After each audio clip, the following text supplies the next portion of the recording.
যে সকল উন্নত দেশ আছে, যেমন ইউরোপে, ব্রিটেনে, বিশেষ করে ইউরোপের অন্যান্য দেশে ছায়া সরকার বলে তাদের যে বিরোধী দল থাকে তার একটা সরকার গঠন, তারা নিজেরা নিজেদের মধ্যে একটা সরকার বানায়। সে আমাদের 28টি মন্ত্রণালয় আছে।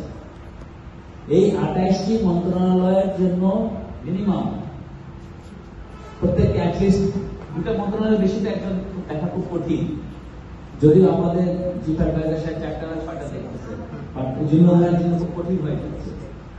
উনি বেশি দেখতেছেন বলে কিন্তু আমাদের কাজ পারে, কারণ আমাদের দলের মধ্যে আমরা এক ছায়া সরকার গঠন করেছি এবং আমাদের সরকারের যে বর্তমান যে সরকার আছে, সরকার, অন্তর্বর্তীকালীন সরকার, এই সরকারের যারা যে দায়িত্বে আছেন, আমাদের দলের নেতা ওই দায়িত্ব নিয়ে ওনার সাথে ইন্টারাকশন করতেছে, ওনার সাথে কথাবার্তা বলতেছেন।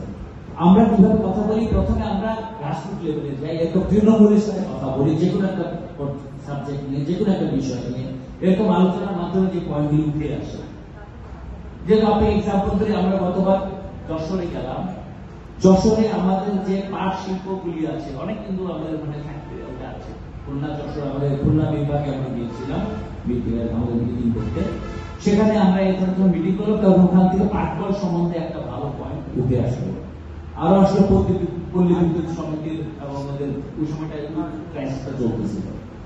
ওখান থেকে আমরা আলাপ আলোচনার মধ্যে বুঝতে পারলাম যে সমিতি আর বোর্ডের মধ্যে সমস্যাটা কি, এবং সেটা সম্বন্ধে আমরা নিজেরা এখানে ঢাকায় এসে বা প্রেস মিটিং করে, তারপর মন্ত্রণালয়ে গিয়ে, তারপরে আমাদের উপদেষ্টা মহোদয়ের সাথে মিটিং করে কিন্তু আমরা ওদের সমস্যার সমাধান করে দিয়েছি। এইটাই আমাদের রাজনীতি, যে আমরা যেখান থেকেই হোক এই সমস্যাগুলি জেনে নিয়ে এটার উপরে আবার নিবিড়ভাবে নিরীক্ষণ করে, পরীক্ষা করে, তারপরে এটা আমরা মিডিয়াকে দিই। কারণ আপনারা কিন্তু আমাদের আরেকটা অনেক বড় শক্তি, আমরা মিডিয়াকে যখন এখানে বুঝাতে পারি, ওনারা কিন্তু এটাকে পত্রিকাতে দিয়ে দেন, এবং তারপরে ওখান থেকে ফিডব্যাক নিয়ে আমরা এটা যাই মন্ত্রণালয়, আমাদের অ্যাডভাইজারের সাহেবের কাছে যাই, এবং অ্যাডভাইজার সাহেবকে দিয়ে তখন আমরা বলি যে এই জিনিসগুলি করতে হবে, এই জিনিসগুলি এখানে থেকে আসছে, এবং এটা একদম গ্রাসরুট লেভেলে।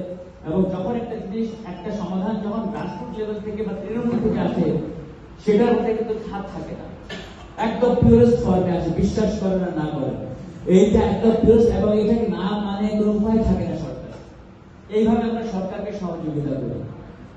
আজকে কিন্তু বিষয়টা সেটাই ছিল এবং সেটাই থাকবে।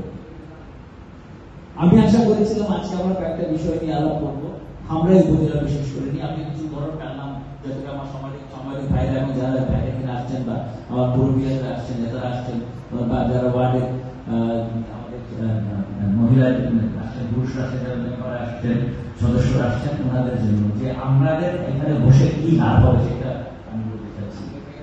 যে আমি যত বেশি আপনাদের কাছ থেকে আমরা ইনপুট পাবো, এই এবি পার্টি চেষ্টা করবে আমাদের ছায়া সরকারের মাধ্যমে সরকারের উপরে একটা চাপ সৃষ্টি করে ওটাকে আদায় করবে।